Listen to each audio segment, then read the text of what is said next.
You are not going crazy. I am reviewing Gachiakuta's manga. Now, for one, a while ago, the video I made, just a baseline recommendation of Gachiakuta, did pretty well, but now with the anime coming out and me finishing Eden Zero's manga reviews, I kind of have a hole in my schedule that I really want to just add another manga here, and based off of the polls you guys stated, you guys want me to cover Gachiakuta next. And this has definitely been one of my favorite reads every single week the last year, ever since I caught up, and I've been dying to talk about it for a while, and now I finally have the chance to do so.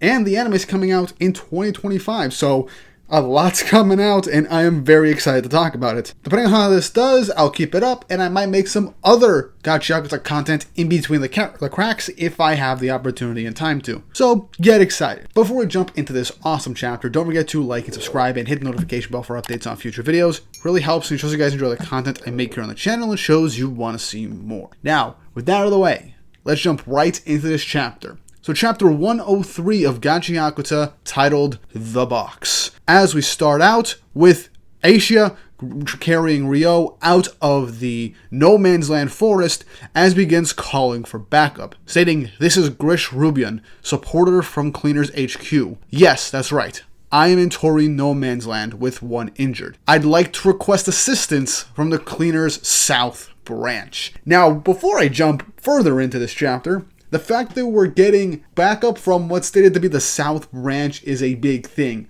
I thought we met all of the baseline cleaners that we got right now, but there's a South Branch, and correct me if I'm wrong, but I don't think the South Branch was mentioned previously in the manga. Let me know in the comments if it was and I'm just misremembering things.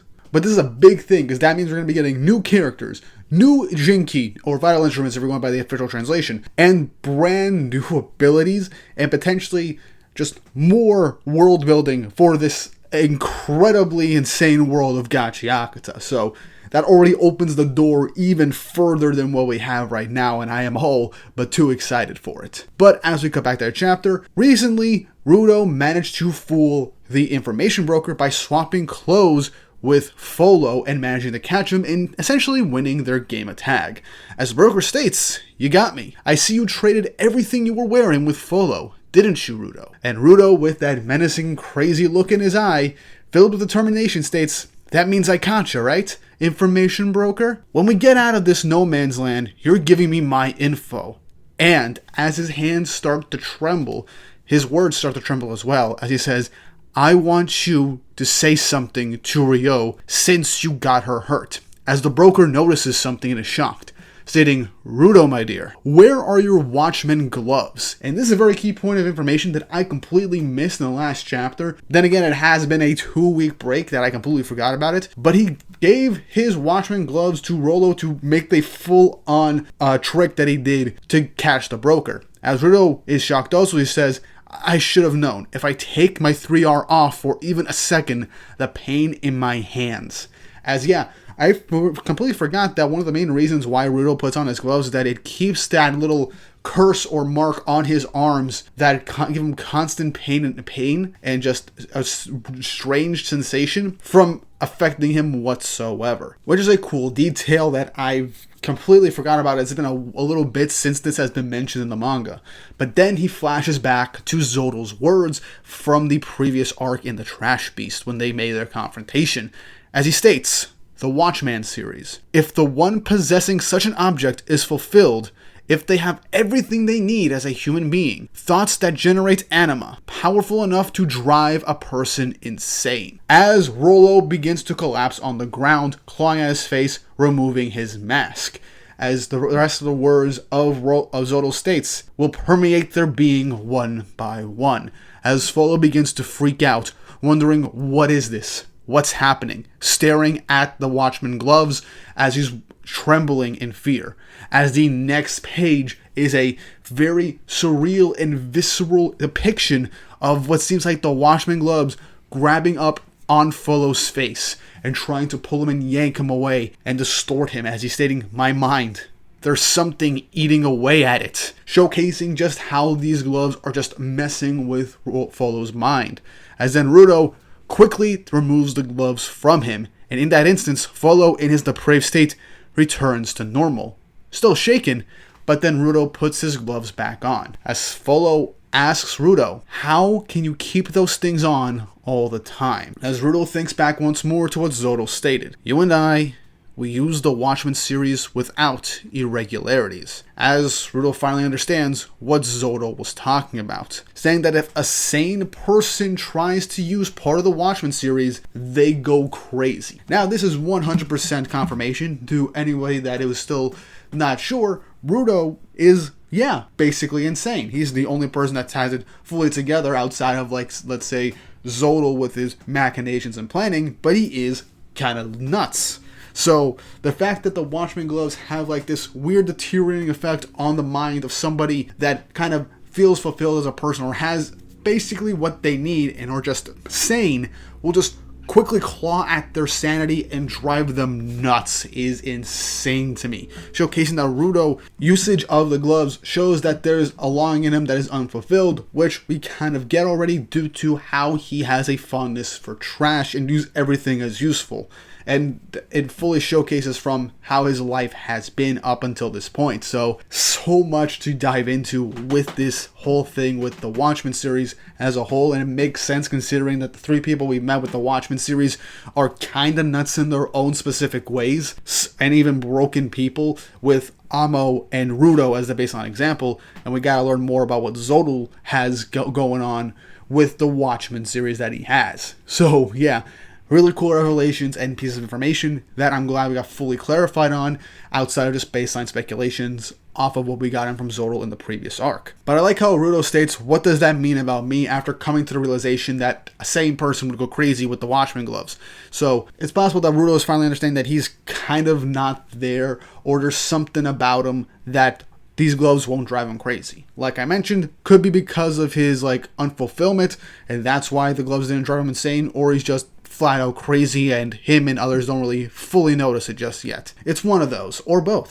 But the broker looks over at Rudo, stating, this is a surprise. To see Rudo, even temporarily, trust his precious vital instrument to someone else. And then he gets cut off as a huge wooden fist from the trash beast that Enjin was fighting breaks through and pushes these guys apart, destroying the baseline area. As then we get to see a full image of how big this arm of this trash beast truly is, as it seems to have gotten Folo. But luckily for Folo, he managed to dodge out of the way just in time, but losing the bag of trash that he was holding for Rudo. And since this trash beast is attracted to sound, they come to the realization that they were making too much noise when they were confronting the broker.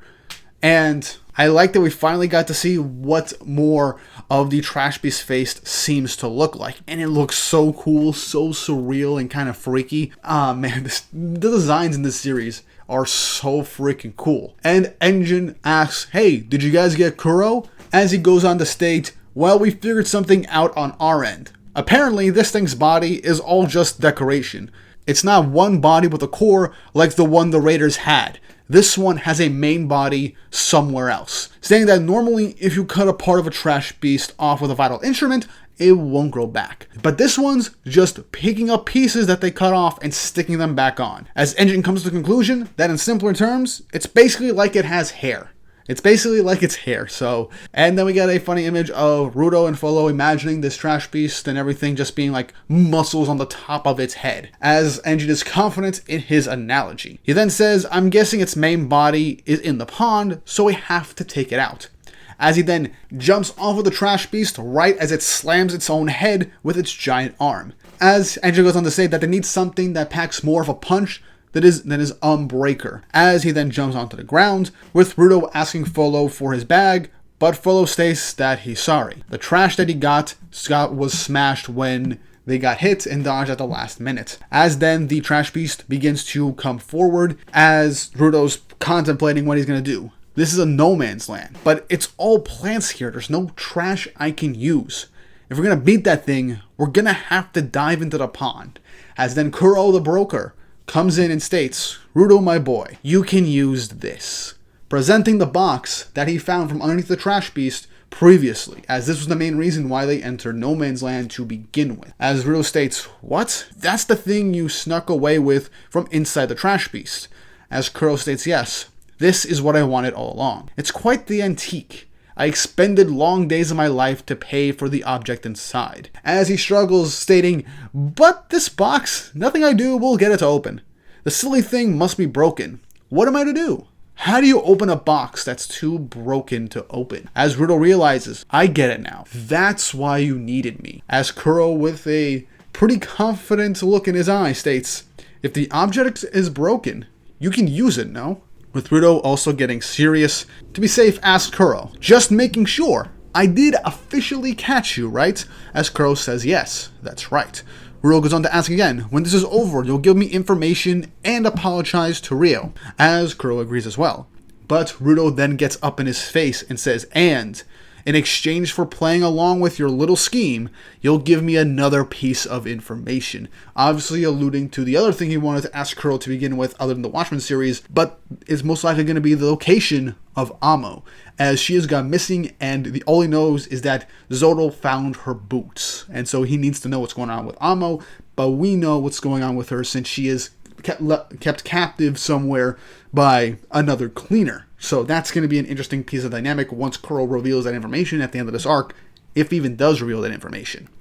As Kuro, smiling down on Rudo, says, "Ho ho, you're a greedy one, aren't you? Very well, once this is over, I will give you one more piece of information." As Rudo grabs the box from Kuro, with Kuro stating, "Of course, the contents of that box might tell him before I do." As we end the chapter with a look underneath the box Rudo just got, as it has the same insignia, the same symbol as the Watchman series. And that ends the chapter.